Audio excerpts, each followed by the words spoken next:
The white men don't have to do anything to suppress black people, sweetheart. Black people are doing it all by themselves. Y'all love to try to blame the white man for everything. Let me just tell you, the white man ain't forcing you to go to the liquor store every weekend. The white man not forcing you to go to the club every weekend. The white man not forcing you to drink lean. He not forcing you to pop Percocets. He's not forcing you to have all these illegitimate bastard-ass kids. The white man is not forcing you to do none of it. You are willingly participating in this mess of a life. So don't sit in my face and try to tell me what the white man is doing to you. They did it to them. We the product of what they did to them. Now it's up to us to change the way we think, change the way that we eat, change the way that we do things, change the places that we go to, change the people that we're procreating with. Change. But no, y'all don't want to hear that. Y'all don't want to hear that. Y'all want to hear some that's toxic. That's what y'all want to hear. Man. Yeah. Every day you wake up, man, you get a chance and a choice. You get a chance and a choice. But the beautiful thing about America is you have that chance and you do get those choices. You have free will to do whatever it is that you want to do. And the sky's the limit in this nation. Unfortunately, you have a lot of people who are choosing, they're making a conscious decision to be ratchet, to live, in these neighborhoods and to push and perpetuate, these foolish acts of violence upon each other.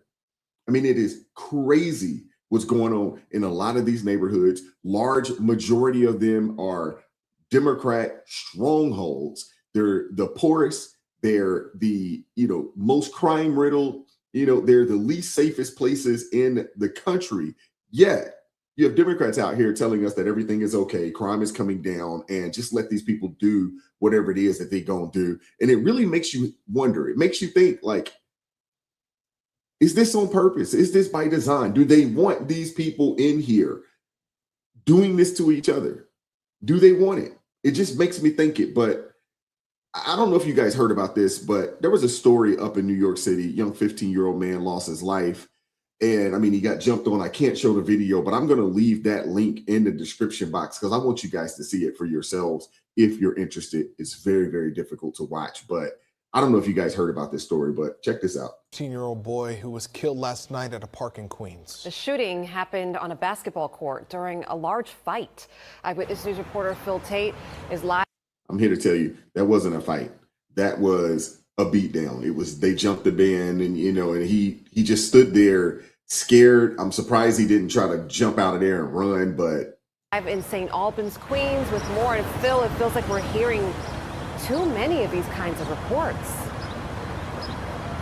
Charlene, too many of these reports that just keep happening over and over again. Cops have identified that 15-year-old victim as Jaden Pierre. Jaden had his whole life ahead of him, but this was cut short at Roy Wilkins Park yesterday evening. As for the shooter, that person is still at large, and cops say that the person who pulled the trigger is seen on video running away from the scene. Let's get straight to some picture right now from yesterday at the scene. Cops say a large fight broke out around 6:15 last night with several kids on the court attacking that 15-year-old before a single shot was fired, striking the victim's upper chest.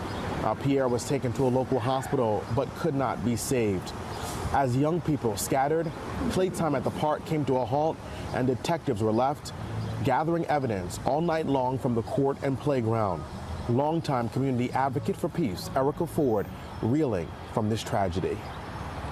It is normally pretty safe, but somebody is bringing guns into our community and putting them in the hands of our children. Help build programming so these young people can have something to do after school. They need a mindset change. It's not about the programs. Everybody, you hear all these, people that want these nonprofits out here, or we need programs and this, that, and the third. No, they need a heart change. They need a mindset change. I'm going to keep it a buck, man. They need Jesus. We need the gospel preached to these young people all throughout these communities, man. Because this behavior is not, it's not normal. It's not normal behavior for just sane individuals. It's not. But I want you guys to see this right here. Give me a second. Let me pull it up. I want you guys to see this stat here. Nothing from the NAACP, crickets from the Urban League, crickets from Black Lives Matter, crickets from the SPLC. Since February 28, 2026, we had 67 people taken out unalived in a grave early in the city of Chicago. We have Operation Epic Fury, an actual military operation. There is 13 service members that have been taken out, that have lost their lives, in this operation. And the media is losing their minds over this. Now, I don't say this to downplay the service members that have lost their lives. I don't. My condolences to their families. I'm a huge supporter of service members, but I wanted to show this because since Operation Epic Fury launched, more Americans have been taken out unalived in the city of Chicago than U.S. troops taken out in an entire conflict. You can't make this up, man. This is insane. Crickets on one side. No one talks about what's going on in Chicago, but they're up in arms about this particular conflict and the fact that we have lost 13 people. And it is sad, but the 67 that have lost their lives since February 28th, and that's just February 28th. If you go back into January, that number is probably closer to 100, if not over 100. It's sad, but it also just goes to show you that it's selective outrage from mainstream media and selective outrage from the Democrat Party, because where this crime, where this violence happens at, it's Democrat strongholds. And they're not willing to do anything to solve this problem. It's sad, man. This is an epidemic. Right now, act like folk now. So y'all out there oppressing other black people with guns, oppressing black people in broad daylight, in the middle of the street, doing nothing. Y'all don't got no job. You are just a bunch of unemployed gay bums. Heavy on the gay part, because all you guys do is wake up and get agitated at what other men are doing with their lives that live on the other side of the street. And then I say that I don't want black people to keep terrorizing other black people anymore, and I'm the coon.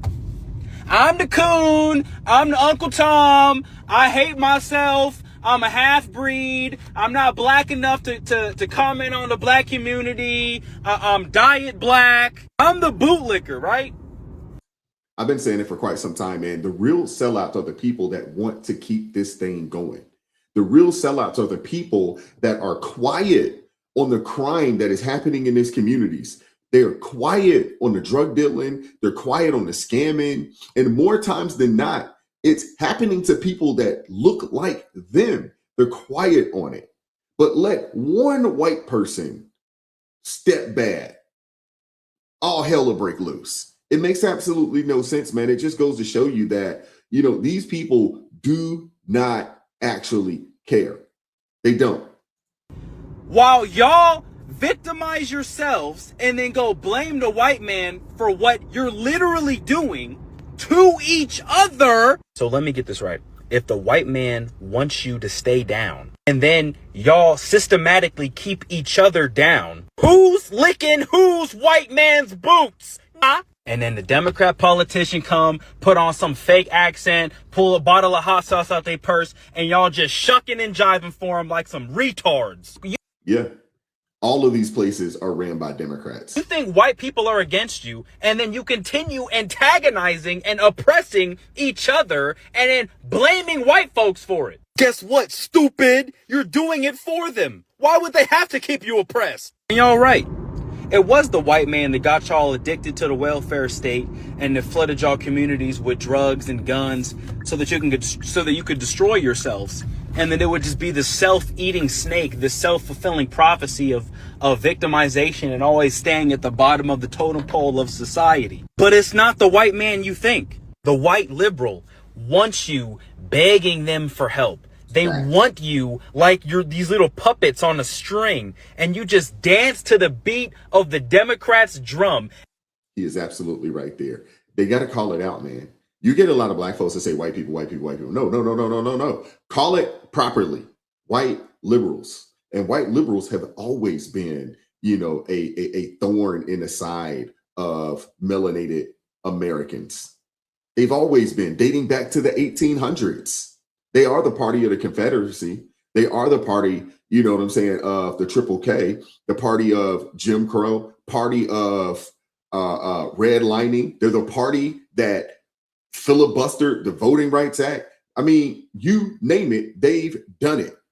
So, when you get out here and they say, oh man, white people, like all white people fit into one category. No, call it out. It's white liberals. And now you could just say liberals in generals, because black liberals and white liberals, they're one and the same. They're in the same boat. They're in the same situation with the same thought talking points and the same ideology, which is reckless and harmful to the nation. Okay, master. Okay, yeah, I'm black. Blackness now. Yeah, I'm a victim. You were brainwashed and had your mind warped into thinking that it was Republicans, when the Republican Party was started by black men. And the Democrats were literally the party of the Ku Klux Klan. If black people didn't view themselves as victims, how would the Democrats get their votes? Because all they do is placate to your victimhood and you feeling sorry for yourself and feeling entitled to government handouts. And you are dependent on the government. You are controlled by the government and you don't see it. Why don't they see it? I've been saying that for a long time on this channel. He who clothes, feeds, and houses you, they own you. And that's what the Democrat Party wants, to be honest with you. The Democrat wants to do that to everybody. But that's what they come with when they come to melanated American communities. And also when they're dealing with, Hispanics as well. We're the ones that's going to give you just enough to survive, never enough to thrive. You're never going to be in a situation, where you have a surplus if you're on the Democratic plantation. You're always going to be in a situation where there's too much month for your money. You're always going to be in that situation.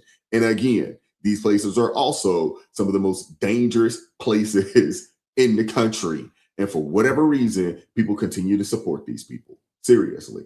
I'm at a point now, I said this a long time ago, man, folks was like, man, we're taking your black card, man. I handed that thing in a long time ago, man. Just call me an American, just do that.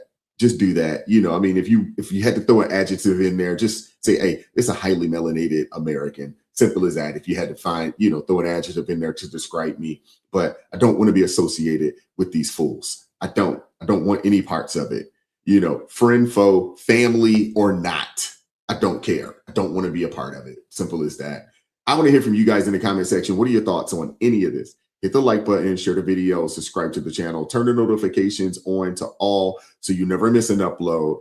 50% of you guys that watch the daggone show and watch these videos aren't subscribed. So check and make sure you're subscribed. And if you're not, hit that subscribe button. And I appreciate you guys, man. As always, keep God first, stay prayed up, and we'll catch up with you guys next time. Peace.